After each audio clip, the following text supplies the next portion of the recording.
ونعوذ بالله من شرور أنفسنا ومن سيئات أعمالنا من يهد الله فلا مضل له ومن يضلله فلا هادي له ونشهد أن لا إله إلا الله وحده لا شريك له الذي أرسله بالحق بشيرا ونذيرا وداعيا إلى الله بإذنه وسراجا منيرا فقد قال الله تعالى في كلامه المجيد وفرقانه الحميد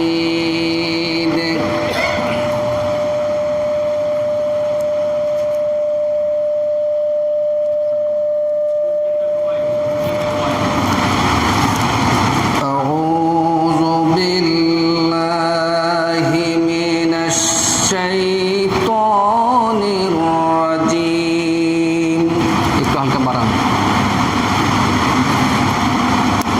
بسم الله الرحمن الرحيم إنا أعطيناك الكوثر فصل لربك وانحر إن شانئك هو الأبتر وقال تعالى إن الله وملائكته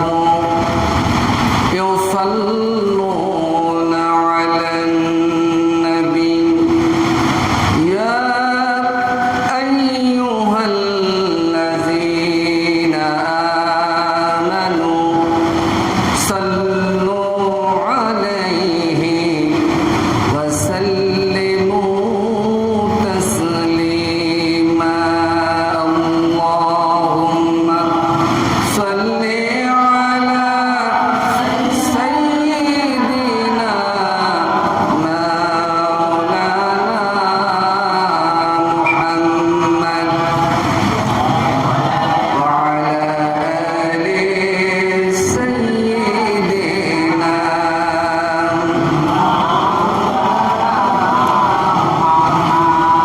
আর মহব্বতে পড়ি আল্লাহুম্মা সাল্লি আলা সাইয়্যিদিনা মাওলানা মুহাম্মদ ওয়া আলা আলি সাইয়্যিদিনা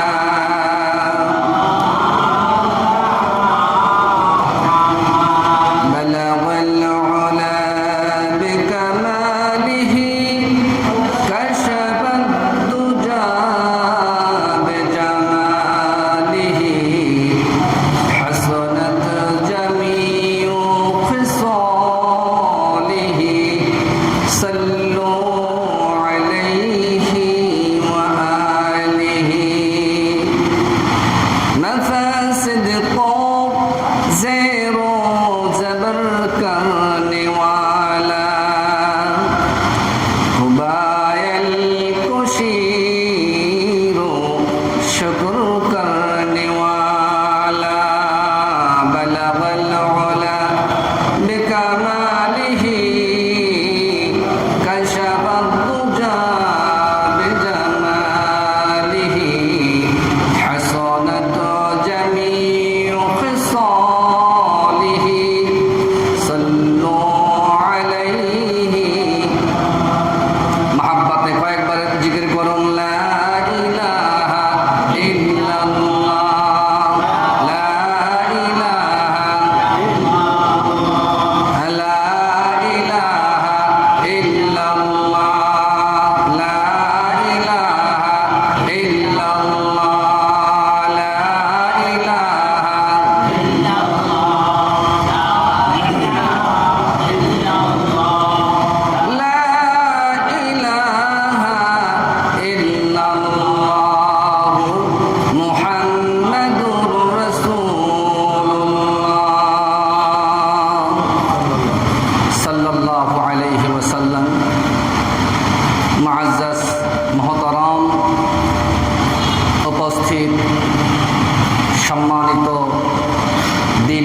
ভাইয়েরা, যুবক বন্ধুরা, স্নেহের কচি কাঁচা আমার সন্তান তুল্য মাসুম বাচ্চারা, সকলের প্রতি আন্তরিক সালাম ও মোবারকবাদ।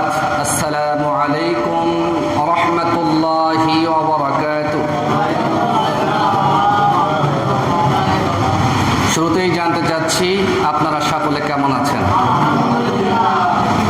যে আল্লাহ তাআলা আমাদেরকে সুস্থ রাখলেন এবং হায়াতে তৈয়বা দান করে আল্লাহ পাকের গোলামি করবার জন্য তার পবিত্র ঘর মসজিদে এসে বসার তৌফিক দান করে কোরআন এবং সুন্নাহ থেকে কিছু গুরুত্বপূর্ণ কথা শোনার মতো মহৎ ইলমি মজলিসে বসবার সুযোগ করে দিলেন।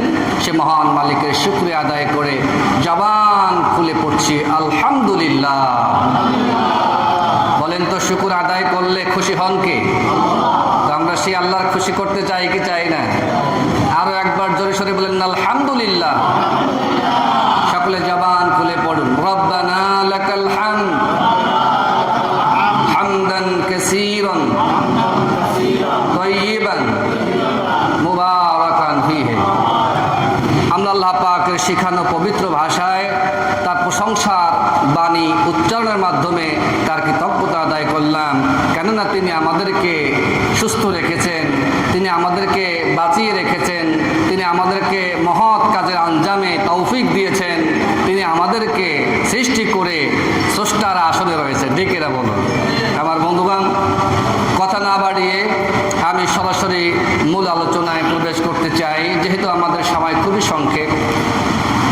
যেহেতু জুমার দিনে মসজিদে মুসল্লিদেরকে ঈমান ও আমলের গুরুত্ব নিয়ে সাপ্তাহিক একটি গুরুত্বপূর্ণ নসিহা প্রদান করা এটি জুমার একটি শর্ত।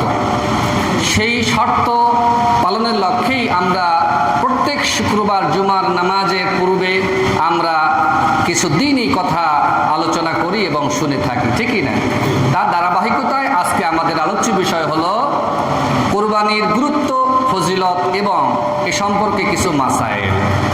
এটি এখন আলোচনা করা সময়ের দাবি, ঠিক কিনা বলেন? আজকে হলো 29শে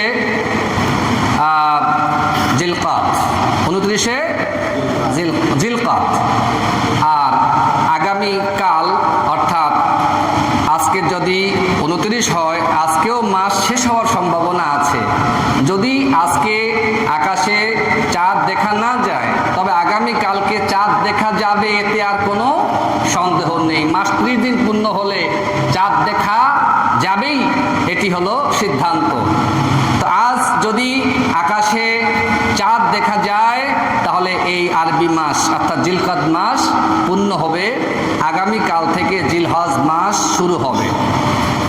আর যদি জিলহজ শুরু হয়ে যায়, তাহলেও আমাদের আরেকটি গুরুত্বপূর্ণ আমলের বিষয় আছে, যেগুলি আমাদেরকে জানতে হবে।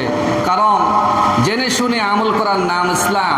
আন্দাজে ইচ্ছে মতো কাজ করলে তাকে ইসলাম বলে না, তাকে আমল বলে না, ঠিক না বলে? যেমন কুরবানি আমাদের উপরে, সামর্থ্যবানদের উপরে কুরবানি ফরজ। তো সিস্টেম হলো কুরবানি করতে হবে ঈদের জামাতের পরে, খুতবার পরে, ঠিক না বলে? কেউ যদি আবেগে খুতবার আগে, নামাজের আগে তার দামি 2 লক্ষ 3 লক্ষ টাকার গরু কিংবা উট যদি আগে জবাই করে দেয় আবেগে, তো এটাও তো ভালো কাজ। উদ্দেশ্য তো কোরবানির পশু তো কিনেছি কিসের জন্য? কোরবানি করার জন্য। তো সকালবেলা উঠেই প্রথম কাজটা হবে কোরবানি, নামাজ পড়ে, খুতবা পড়ে। বলেন তো কোরবানি কি হবে? হবে না। আবেগের নাম আবেগের নাম ইসলাম না, আবেগের নাম ইবাদত না। ইবাদত হচ্ছে সুনির্দিষ্ট পন্থায়, সুনির্দিষ্ট পদ্ধতিতে আল্লাহর হুকুম থাকতে হবে, নবীর তরিকা থাকতে হবে, তাহলেই সেটা ইবাদত। সুবহানাল্লাহ। আমার বন্ধুগণ, জিলহজ মাসের প্রথম 10 দিন ইসলামের ইতিহাসে এক গুরুত্বপূর্ণ যুগান্তকারী ফজিলতপূর্ণ দিন।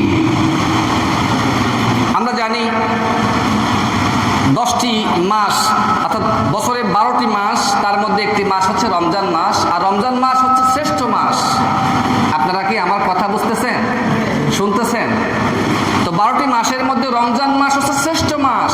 এর চেয়ে দামি মাস আর কোনো মাসের মধ্যে নেই। কিন্তু বছরে দিন কয়টা?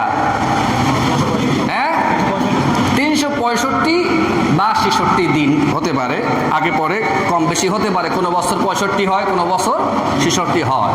তো ৩৬৫ বা ৬৬ দিনের মধ্যে সবথেকে উত্তম এবং সবচেয়ে সম্মানী, সবচেয়ে দামি, সবচেয়ে ফজিলতপূর্ণ, আমলপূর্ণ দিনগুলি হচ্ছে জিলহজ মাসের প্রথম 10 দিন। জোরে বলেন সুবহানাল্লাহ। তো যেহেতু এই 10 দিনকে দিনসমূহের মধ্যে শ্রেষ্ঠ দিন বলা হয়েছে, শ্রেষ্ঠত্ব যার মধ্যে তার মর্যাদা যত বেশি, তার আমলের গুরুত্ব তত বেশি। এই জন্য মুহাদ্দিসিন ইকরাম, মুফাসসিরিন ইকরাম এই 10 দিনে বিশেষ কিছু আমলের তাগিদ দিয়েছেন। আর নবী পাক সাল্লাল্লাহু আলাইহি ওয়াসাল্লামের জবানে এবং তার আমলের দ্বারা এই নির্দেশনাও আমরা পাই যে যখন জিলহজ মাসের দিন শুরু হয়ে যেত, আল্লাহ রাসূল সাল্লাল্লাহু আলাইহি ওয়াসাল্লাম 9 জিলহজ পর্যন্ত প্রত্যেক এই দিন অর্থাৎ প্রথম জিলহজ থেকে শুরু করে নবম জিলহজ পর্যন্ত তিনি ধারাবাহিকভাবে রোজা রাখতেন, কোনো রোজাই ছাড়তেন না। আল্লাহু আকবার। আমরা কার উম্মত? সেই নবীর উম্মত তো, মুহাম্মদ সাল্লাল্লাহু আলাইহি ওয়াসাল্লামের উম্মত কিনা? যেই নবী জিলহজ মাসের প্রথম দিন থেকে নিয়ে শুরু করে জিলহজের 9 তারিখ পর্যন্ত জীবনে কোনো দিন রোজা ছাড়েন নাই, সেই নবীর উম্মত হিসেবে আমি আমার জীবনে কয়টা রোজা রেখেছি জিলহজ মাসের? হ্যাঁ, কি বলে? এই মুরব্বী মাথালাল আছে যে না, এই কাজ আমার দ্বারা সম্ভব হয় নাই, তার যুবকরা তো নাই এর মধ্যে। কি বলে? ও ভাই, এটা হাসির খোরাকি না, এটি আমাদের বাস্তব বিষয় যে আমরা না জানার কারণে, ফজিলত না বোঝার কারণে, আমাদের করণীয় আমল আমাদের মধ্যে না জানা থাকার কারণে আমরা আমল থেকে পিছিয়ে আছি। কিন্তু আজকে যখন জানলাম, আমরা কি আমল থেকে পিছিয়ে থাকবো? বলেন না ইনশাআল্লাহ। আজ থেকে আমরা নিয়ত করি, আমরা 1 থেকে নবম জিলহজ পর্যন্ত 9টি রোজা রাখার নিয়ত করলাম। এখন যদি কেউ নাও পারি, অন্তত মাঝে মধ্যে 2টা 1টা 2টা 3টা করে রোজা তো আমরা রাখতে পারি। বলেন না ইনশাআল্লাহ। আমাদেরকে কিছু কিছু অন্তত রোজা আল্লাহ পাক রাখার জন্য তৌফিক এবং সেই ধরনের আমাদের আত্মায় মানসিক বল যেন দান করেন। বলেন না আমিন। তো যে নবী মুহাম্মদুর রাসূলুল্লাহ সাল্লাল্লাহু আলাইহি ওয়াসাল্লাম তার জীবনে কোনোদিন জিলহজ মাসের প্রথম থেকে নিয়ে নবম জিলহজ পর্যন্ত যেই নবী একটি রোজাও ছাড়েননি, সেই নবীর উম্মত হয়ে আমরা সেই দিনগুলিতে রোজা রাখি না, এটা আমাদের জন্য কল্যাণ না অকল্যাণ? জোরে বলেন কল্যাণ না অকল্যাণ? সুতরাং অকল্যাণ থেকে বাঁচার জন্য বিশ্বনবীর শিখানো এবং তার জীবনের আমল থেকে আমাদের এই শিক্ষা নেওয়া উচিত। জিলহজ মাসের চাঁদ আকাশে উদিত হওয়ার সাথে সাথে আমরা যেন এই নিয়ত করতে পারি, রব্বুল আলামিন জিলহজ মাসের শুরু থেকে 9 দিন পর্যন্ত অর্থাৎ নবম জিলহজ পর্যন্ত তোমার হাবিবের শিখানো এবং নির্দেশনা মাফিক 9টি রোজা যেন জীবনে রাখতে পারি। আল্লাহ তৌফিক দান করুন। শুধু তাই নয়, যদি এমনটি হয় আপনি জিলহজ মাসের প্রথম থেকে নিয়ে শুরু করে 9টি পর্যন্ত রোজা রাখতে পারলেন না, তবে আপনি অন্তত এই মাসের শেষ অর্থাৎ নবমের আগ পর্যন্ত 2টি রোজা কমপক্ষে রাখবেন। অর্থাৎ অষ্টম এবং নবম এই 2টি জিলহজের রোজা অবশ্যই রাখার নিয়ত করে ফেলেন। কারণ নবীজি বলেছেন, যেই ব্যক্তি আরাফার দিনের রোজা অর্থাৎ জিলহজ মাসের 9 তারিখে আরাফা অনুষ্ঠিত হয়, আরাফার দিনের রোজা যেই ব্যক্তি রাখবে, আল্লাহ রাসূল বলেছেন, আমি আশা করি আল্লাহ রাব্বুল আলামিন ওই ব্যক্তির আগের এবং পরের পূর্ণ 1 বছরের সগীরা গুনাহগুলি আল্লাহ মাফ করে দিবে। জোরে বলুন সুবহানাল্লাহ। আপনি যদি এই বছর জিলহজ মাসের 9 তারিখের রোজা অর্থাৎ আরাফার দিনের রোজা, এখন বিষয় হলো আরাফার দিনের রোজা অনেক সময় একদিন আগে হয়ে যায় আমাদের দেশ হিসেবে। সৌদি আরবে আরাফা হয় কোন দিনে? আমাদের দেশ হিসেবে একদিন, কি ওখানের একদিন পর আমাদের নবম দিন শুরু হয় নাকি? বলেন, আপনারা কি কথা বুঝতেছেন আমার?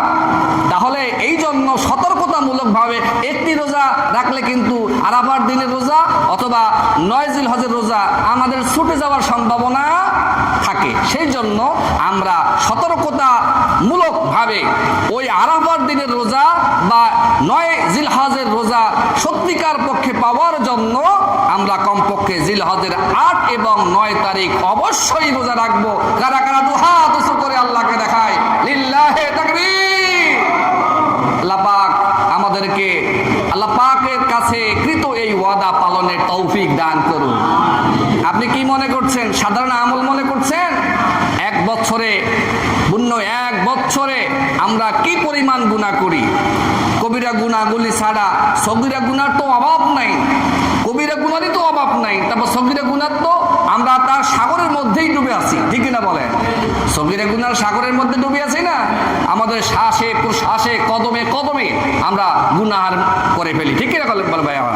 তা আল্লাহ পাক তার হাবিবের মাধ্যমে বান্দাকে গুনাহমুক্ত করার জন্য একটা অফার দিয়েছে। সেই অফারটা যদি আমরা ছেড়ে দেই তাহলে আমাদের সে হাম্য, আমাদের সে বেখবর, আমাদের সে দুর্ভাগ্যবান হতভাগা, আমাদের সে বোকা আর কেউ হবে?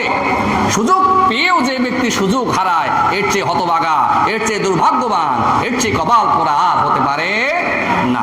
সেজন্য আমরা নিয়ত করি এই বছর অন্তত, পিছনের যত বছর গিয়েছে হয়তো জানা বা না জানার মধ্যে গিয়েছে, কিন্তু নতুন করে আমরা যদি আল্লাহর কাছে এই অঙ্গীকার করে অন্তরকে এইভাবে প্রশান্তি দেওয়ার চেষ্টা করি, মাবুদ গো পিছনে যা করেছি আমরা জানি নাই অথবা জেনে বুঝে আমরা আমলকে ছেড়ে দিয়েছি, আজকে যখন জানলাম এখন থেকে জীবনে যতদিন বাঁচব আমরা জিলহজ মাসের এই আমল আরাফার দিনের রোজা আমরা আর ছাড়ব না।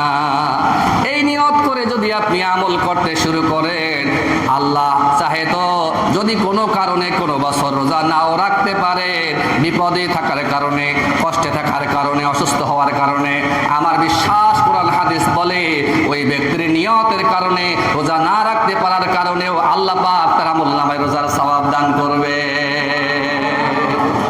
আমার বন্ধুগণ, আল্লাহ পাক তো দয়াশীল, তার তো দয়ার শেষ নেই। আল্লাহ পাকের হাবিব বলছেন, বান্দা যখন কোনো সৎ কাজ করার নিয়ত করে সঙ্গে সঙ্গে তার আমলনামায় একটি নেকি দিয়া দেওয়া হয়, সুবহানাল্লাহ। আর যখন বান্দা সে কাজটি কি করে সম্পন্ন করে, তখন তার ওই আমলকে 10 গুণ থেকে 700 থেকে 7000 গুণ পর্যন্ত বৃদ্ধি করে দেওয়া হয়, সুবহানাল্লাহ। আমার বন্ধুগণ, তো এই হলো জিলহজ মাসের একটি বিশেষ আমল। কি? এই 9 দিন রোজা রাখা। নবীজি কোনো দিন ছাড়েন নাই, আমরাও ছাড়বো না, চেষ্টা করব 9টা রোজাই রাখতে। যদি না পারি 8 এবং 9 জিলহজ রোজা অবশ্যই, বলেন না, অবশ্যই রাখবো, বলেন ইনশাআল্লাহ।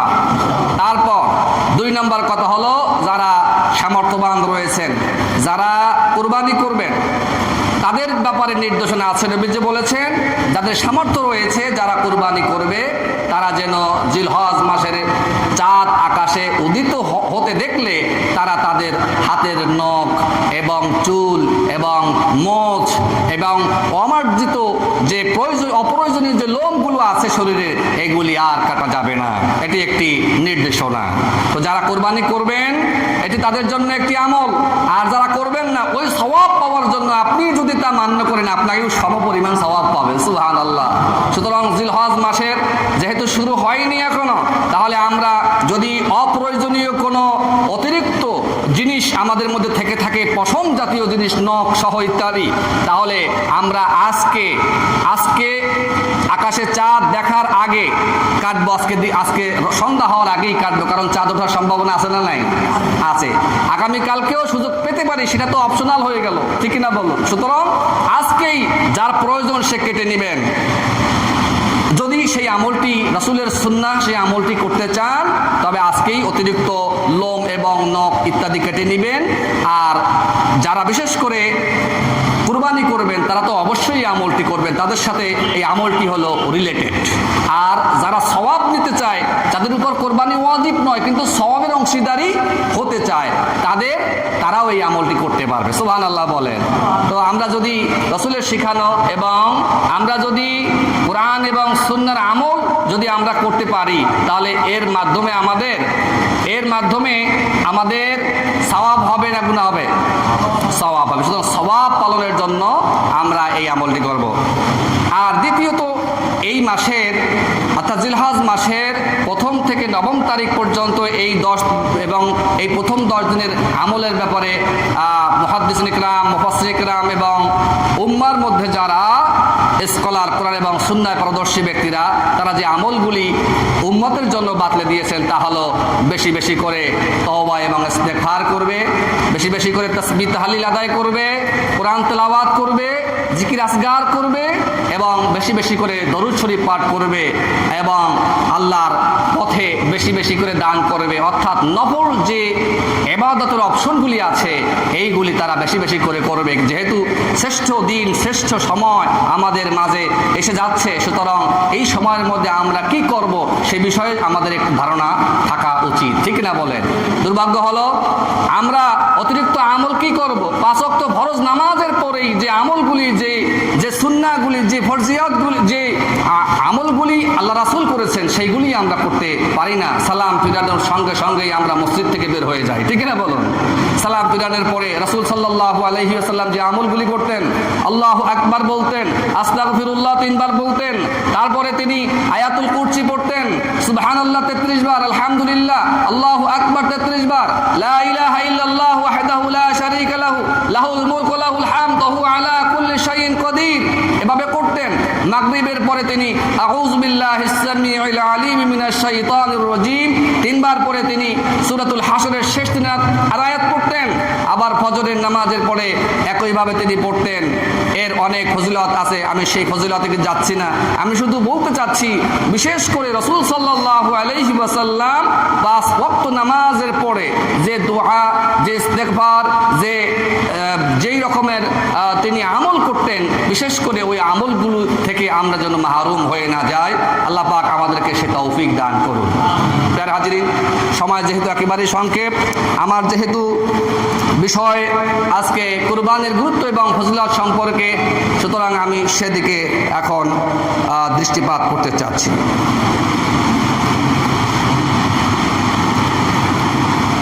আমার বন্ধুগণ, কুরবানির গুরুত্ব সম্পর্কে কথা বলছি আমি। যে কোনো ইবাদতের গুরুত্ব এটি নির্ভর করে কোরআন এবং সুন্নাহর নির্দেশনার উপরে, যে কোরআনের কতটা তাগিদ অথবা কোরআন বা হাদিসের কতটা কঠিন আমর বা নির্দেশমূলক ইশারা রয়েছে, সেই বিষয়ের উপর নির্দেশ করে আমলের ফরজিয়াত অথবা ওয়াজিবাত অথবা এটি সুন্নাহ এটি সাব্যস্ত হয়। তো আমরা জানি কুরবানি হলো সামর্থ্যবানদের উপরে কি ওয়াজিব। এটি কি ওয়াজিব? ওয়াজিব হচ্ছে ফরজের মতো, ফরজের কাছাকাছি, ফরজের পরেই এর স্থান। যেহেতু এটি ওয়াজিব, সেহেতু এর ব্যাপারে আল্লাহ পাকের নির্দেশনা রয়েছে। কি নির্দেশনা? আল্লাহ পাক কোরআনে কারিমে সূরা আল কাউসারে ইরশাদ করছেন,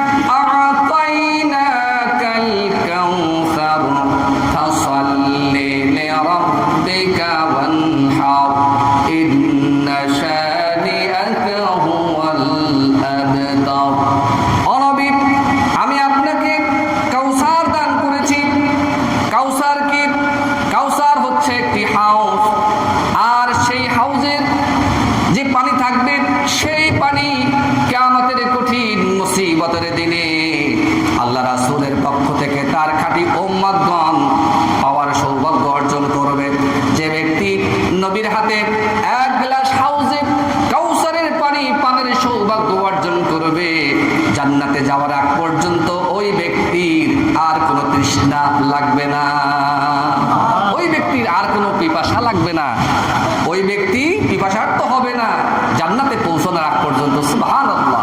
তো আল্লাহ পাক বলছেন, নবী আমি আপনাকে সেই হাউজে কাউসার দান করেছি, এখন আপনি আপনার রবের প্রশংসার জন্য আপনি ফাসাল্লি লিরাব্বিকা ওয়ানহার, আপনি আপনার রবের খুশির জন্য, সন্তুষ্টির জন্য আপনি সালাত আদায় করুন আর কুরবানি করুন। সুবহানাল্লাহ। এটি হচ্ছে কুরবানি ওয়াজিব হওয়ার একটি বিশেষ দলিল। তাছাড়া রাসূল পাক সাল্লাল্লাহু আলাইহি ওয়াসাল্লাম হাদিস শরীফে ইরশাদ করছেন, মান ওয়াজাদা সাআতান ওয়া লাম ইউদহি ফালা ইয়াকরাবান্না মুসাল্লানা। আল্লাহ পাক যেই ব্যক্তিকে কুরবানি করার মতো সামর্থ্য দান করেছেন, যেই ব্যক্তি ধনী, যাকে আল্লাহ পাক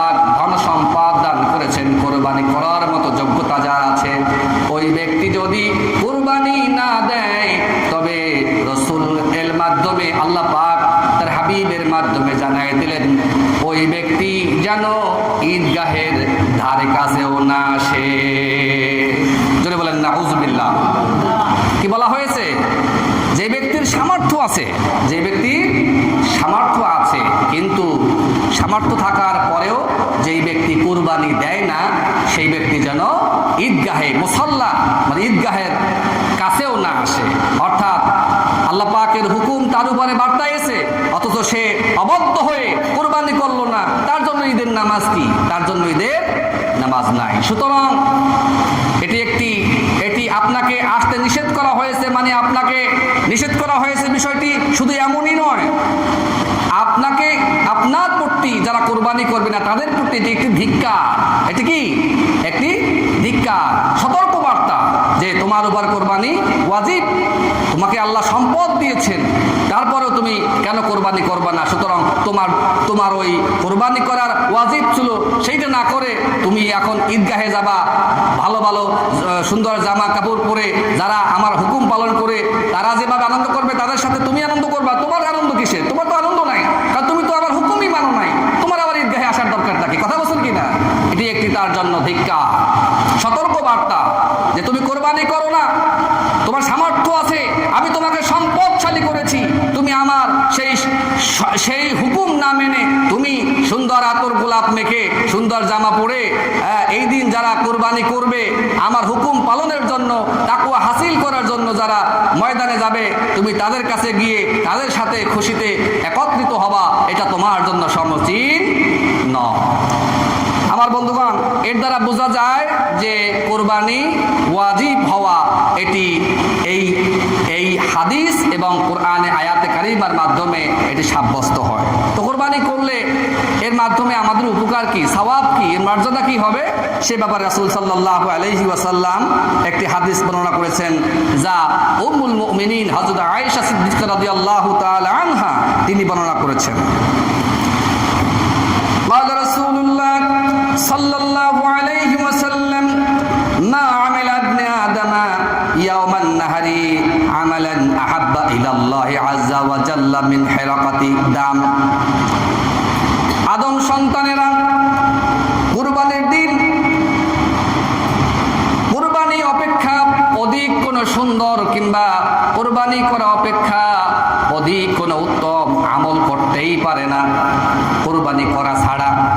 অর্থাৎ আদম সন্তানেরা কোরবানির দিন কোরবানির চাইতে উত্তম ভালো কোনো আমল আল্লাহর কাছে তারা উপহার দিতে পারে না, কারণ কোরবানির দিন কোরবানি করাই হলো সব থেকে উত্তম আমল। জোরে বলেন সুবহানাল্লাহ। কোরবানির দিন কোরবানির চাইতে উত্তম আর কোনো আমল নেই যা আল্লাহর কাছে প্রিয়। وإنه لا يأتي يوم القيامة بقرونها وأزلافها وأشعارها। কেননা কিয়ামতের দিন এই কোরবানির পশুর কর্ণসমূহ অর্থাৎ শিংসমূহ ওয়া আদলাফিহা এবং তার খুরসমূহ ওয়া আশআরিহা এবং তার চুলসমূহ ওয়া ইন্নাদ বিকুরুনিহা ওয়া আজলাফিহা ওয়া আশআরিহা কি করা হবে? ইয়াতি আনা হবে। অর্থাৎ কিয়ামতের কঠিন মুসিবতের দিনে, হিসাব নিকাশের দিনে কোরবানির পশুর এই শিংসমূহ খুরসমূহ তার সমস্ত পশম, এর দ্বারা বোঝা যায় কোরবানির পশুটাই কিয়ামতের দিন তার আমলের পাল্লায় আনা হবে। জোরে বলেন সুবহানাল্লাহ। এই জন্য কোরবানির পশু মোটা তাজা হওয়া, সুন্দর হওয়া এবং এটা দেখতে আকর্ষণীয় হওয়া এটি একটি কোরবানির পশুর শর্তের একটি অন্যতম শর্ত, যে এর শিং ভাঙা হবে না, এর লেজ অতিরিক্ত কাটা হবে না, এর কান ফাটা হবে না, এর ঠ্যাং ভাঙা হবে না, এটা অধিক দুর্বল হবে না। এগুলি কোরবানির শর্তে আমরা আলোচনা করব নেক্সট টাইমে। আজকে শুধু গুরুত্বপূর্ণ বিষয়টাকে আমি আঞ্জাম দেওয়ার চেষ্টা করছি। তো কিয়ামতের কঠিন মুসিবতের দিনে যেদিন আমাদের আমলের পাল্লায় আমলকে কি করা হবে? মাপা হবে, ওজন করা হবে, পরিমাপ করা হবে। সেই দিন আমরা যা কোরবানি করব, গরু, ছাগল, ভেড়া, বকরি, উট ইত্যাদি, মহিষ, যে যা করব এইগুলি আমাদের আমল নামায় উঠিয়ে দেওয়া হবে ওজন করার জন্য। জোরে বলেন সুবহানাল্লাহ। ওয়া ইন্নাদ দামা লা ইয়াকাউ মিনাল্লাহি আযজা ওয়া জাল ক্বাবলা আন ইয়াকা আলাল আরদ। নবীজি বলেছেন পশুর যখন জবেহ করা হবে, জবেহ করার সাথে সাথে যে রক্তটা প্রবাহিত হয়, ওই রক্ত জমিনে মাটিতে প্রবাহিত হওয়ার আগেই আল্লাহ পাকের দরবারে বিশেষ এক অবস্থানে পৌঁছায় যায়। সুবহানাল্লাহ। আপনার যে পশু আপনি জবেহ করবেন, সেটি ছাগল হোক, গরু হোক, ভেড়া হোক, বকরি হোক, উট হোক, মহিষ হোক, যাই হোক, এটি জবেহ করতে গেলে জবেহ করলেই তো রক্ত প্রবাহিত হয়, মাটিতে পড়ে যায়, ঠিক না বলেন? নবীজি বলেছেন যে ওয়াইন্নাদ দামা লা ইয়াকুন্নাল্লাহ আযজা ওয়া জাল্লা ক্বাবলা আন ইয়াকা আলাল আরদ। কুরবানির পশুর রক্ত, কুরবানির দিন কুরবানির পশুর রক্ত জমিনে পড়ার আগেই তা আল্লাহর কাছে নির্দিষ্ট সম্মানের আসনে পৌঁছায় যায়। সুবহানাল্লাহ, সুবহানাল্লাহ। সুতরাং তাতিবু বিহা নাফসান, সুতরাং ও দুনিয়ার মানুষ, আমি যাদেরকে সমর্থবান করেছি, যাদের উপর কোরবানি ওয়াজিব, তোমরা সন্তুষ্ট চিত্তে কোরবানি আদায় করো। সুবহানাল্লাহ। এটি হচ্ছে একটি ফজিলতের দিক। আমরা এই হাদিসের মাধ্যমে এটা বুঝতে পারি যে কোরবানি যা কিছু করা হয় সেটি যেন সুন্দর হয়, সেটি যেন ভালো হয়, সেটি যেন গুণগত মানসম্পন্ন হয়। কেননা সেদিন কিয়ামতের দিন এর চুলসমূহ, এর খুর, শিং, এই সব কিছু সেদিন আমাদের আমল নামায়, অর্থাৎ কোরবানির পুরো অংশটাই আল্লাহ পাক আমাদের আমল নামায় উঠিয়ে দেবেন। এর ওজন করে আমাদেরকে নেকির পাল্লা ভারী নাকি বদির পাল্লা ভারী হয়ে যায়, এটা মানদণ্ড করার জন্য আল্লাহ তাআলা নেকির পাল্লায় এই কোরবানির অংশ উঠিয়ে দেবেন। সুবহানাল্লাহ ওয়া বিহামদিহি। আমার বন্ধুগণ, এর মর্যাদা সম্পর্কে আরেকটি হাদিস রাসূল পাক সাল্লাল্লাহু আলাইহি ওয়াসাল্লাম ইরশাদ করেছেন, আন যায়েদ ইবনে আরকাম قال اصحاب رسول الله صلى الله عليه وسلم, হযরত যায়েদ ইবনে আরকাম রাদিয়াল্লাহু তাআলা আনহু হতে বর্ণিত, তিনি বলেন, সাহাবায়ে কেরাম আল্লাহ রাসূল সাল্লাল্লাহু আলাইহি ওয়াসাল্লামের কাছে প্রশ্ন করলেন, মা হাযিহিল আদাহি, ও নবী, কুরবানি কাকে বলে? কুরবানি কি? কুরবানি সম্পর্কে জানতে চাই। ক্বালা সুন্নাত আবিকুম ইব্রাহিম, নবীজি বললেন, কুরবানি হলো তোমার পিতা হযরত ইব্রাহিম আলাইহিস সালামের সুন্নাত। সুবহানাল্লাহ। আজ থেকে 4000 কিংবা তার চেয়ে অধিক সময় ধরে হযরত ইব্রাহিম আলাইহিস সালাতু ওয়াস সালাম প্রিয় পুত্র হযরত ইসমাঈল আলাইহিস সালাতু ওয়াস সালামকে কুরবানি করার মাধ্যমে যে পরীক্ষায় উত্তীর্ণ হয়ে যে কুরবানি ইতিহাসে রচিত হয়েছিল, ওই ধারাবাহিকতায় মুহাম্মদ সাল্লাল্লাহু আলাইহি ওয়াসাল্লাম এবং তার উম্মত এবং কিয়ামত পর্যন্ত ওই সুন্নাহই বাস্তবায়িত হবে এবং ওই পন্থা এবং পদ্ধতিতেই কুরবানি চলতে থাকবে। জোরে বলেন আল্লাহু আকবার। সুতরাং আমরা জানলাম এটি হলো সুন্নাত আবিকুম ইব্রাহিম, হযরত ইব্রাহিম আলাইহিস সালাতু ওয়াস সালামের সুন্নাত, যা আল্লাহ তাআলা আমাদের নবী মুহাম্মদ সাল্লাল্লাহু আলাইহি ওয়াসাল্লাম এবং তার উম্মতের উপর এই কোরবানিকেই কি করেছেন? জারি রেখেছেন। প্রিয় হাজিরিন, যেহেতু সময় একেবারেই শেষ, সুতরাং আমি আর কথা না বাড়িয়ে আজকের আলোচনা এখানেই সমাপ্ত করতে চাই। তবে কথা হলো, আমরা আজকে বিশেষ করে জিলহজ মাসের প্রথম 10 দিনে আমাদের কি করণীয়, কি কাজ, এ বিষয়ে আমরা একটু মুক্তাসার কথা শুনলাম এবং গুরুত্ব এবং ফজিলত, কোরবানির গুরুত্ব এবং ফজিলত নিয়ে আমরা কথা শুনলাম। যা কিছু আলোচনা করলাম এগুলির জন্য প্রথমে আমি আমল করতে পারি, তারপরে যেন আমরা সকলে আমল করার চেষ্টা করি এবং আমলের মাধ্যমে আমরা যেন আমাদের ঈমান ও আমলকে আমরা যেন বাস্তবায়ন করতে পারি, সেই তৌফিক আল্লাহ পাক আমাদের সকলকে দান করুন বলে আমিন। ওয়া আখিরি দাওয়ানা আলহামদুলিল্লাহি রাব্বিল আলামিন। আসসালামু আলাইকুম ওয়া রাহমাতুল্লাহি ওয়া বারাকাতুহু।